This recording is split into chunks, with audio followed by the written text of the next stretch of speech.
Imaginez un monde où, demain matin, aux informations, un journaliste annonce que l'un des plus grands mystères de l'histoire vient d'être résolu. Imaginez que l'on retrouve enfin l'arche de Noé, l'arche d'Alliance, le tombeau de Cléopâtre, la pierre philosophale, Excalibur ou même la cité perdue d'Eldorado. ¿Qué deviendraient nos certitudes? Que deviendrait notre monde?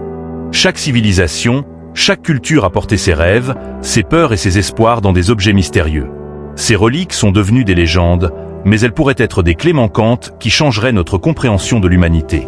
L'arche de Noé, par exemple, est-elle simplement un mythe biblique ou bien le souvenir d'une catastrophe réelle, inscrite dans la mémoire des peuples?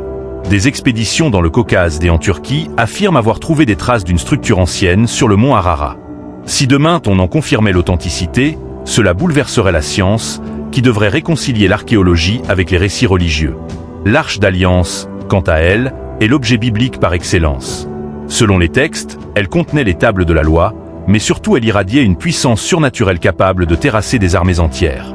Certains disent qu'elle fut dissimulée à Jérusalem, d'autres en Éthiopie, à Aksum, où des prêtres affirment encore aujourd'hui la garder cachée.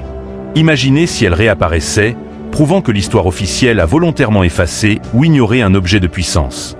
La religion mondiale, la géopolitique et même les équilibres militaires pourraient être bouleversés. Mais il n'y a pas que les reliques sacrées. Pensez au tombeau de Cléopâtre. La dernière reine d'Égypte, symbole de séduction et de pouvoir, aurait été enterrée avec Marc-Antoine dans un mausolée monumental. Les archéologues le cherchent depuis des décennies. Le trouver serait une fenêtre directe sur l'Antiquité, une redécouverte qui pourrait réécrire la fin d'un empire et révéler des trésors de savoir perdus.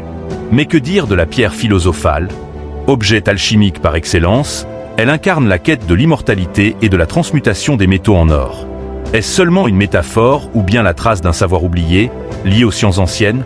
Si elle existait, elle remettrait en question notre rapport à la vie, à la mort et à la richesse. Excalibur, l'épée du roi Arthur, n'est pas qu'une arme mythique. Elle symbolise le pouvoir légitime, l'idée qu'un objet peut définir un destin royal. Certains prétendent qu'elle repose encore dans un lac, gardé par la Dame du Lac, d'autres affirment qu'une épée enchâssée dans la roche en Toscane pourrait en être la véritable inspiration. Si Excalibur refaisait surface, ce serait bien plus qu'une relique. Ce serait un pont entre mythe et histoire, entre légende et réalité. Et puis, il y a Eldorado, la cité d'or. Une utopie de richesse infinie, qui a poussé des conquistadors à sacrifier leur vie dans les jungles d'Amérique du Sud. Eldorado, ce n'est pas seulement une cité. C'est le symbole de notre obsession pour l'or, le pouvoir et la conquête. Si demain on la découvrait, cela pourrait provoquer une ruée moderne, une frénésie économique et politique sans précédent. Ces objets ne sont pas seulement des morceaux d'histoire. Ils sont des miroirs de l'humanité. Ils reflètent ce que nous cherchons, ce que nous craignons, ce que nous espérons. Mais surtout, ils posent une question fondamentale. Et si ces objets n'avaient jamais disparu? Et si certains étaient volontairement cachés, protégés ou dissimulés parce que leur pouvoir, qu'il soit symbolique, religieux ou technologique, était trop grand pour être révélé? L'humanité est-elle prête à affronter la vérité? Imaginez une seconde. L'arche d'Alliance réapparaît et prouve qu'un peuple possédait une technologie inconnue. La pierre philosophale est révélée, offrant à quelques-uns l'immortalité et la richesse infinie. Eldorado ressurgit, déstabilisant toute l'économie mondiale. Le tombeau de Cléopâtre est ouvert, apportant des révélations sur les dernières heures d'un empire antique. Excalibur est extraite à nouveau, soulevant la question, qui est digne de gouverner? L'histoire n'est pas seulement écrite par les vainqueurs. Elle est aussi dictée par ce que l'on retrouve ou par ce que l'on nous cache. Ces reliques, qu'elles soient réelles ou légendaires, continuent de fasciner car elles représentent ce lien fragile entre vérité et mythe, entre pouvoir et interdiction.